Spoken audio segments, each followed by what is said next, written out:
சொந்த வீடென்ன இந்த ஊரென்ன, சொந்த வீடென்ன ஞான பெண்ணே, வாழ்வின் பொருள் என்ன, நீ வந்த கதை என்ன, வாழ்வின் பொருள் என்ன, நீ வந்த கதை என்ன.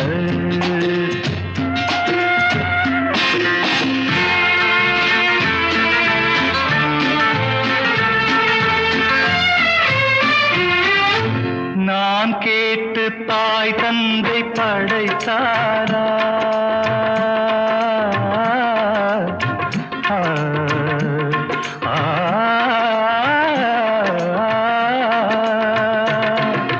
நான் கேட்டு தாய் தந்தை படைத்தாரா, இல்லை என் பிள்ளை என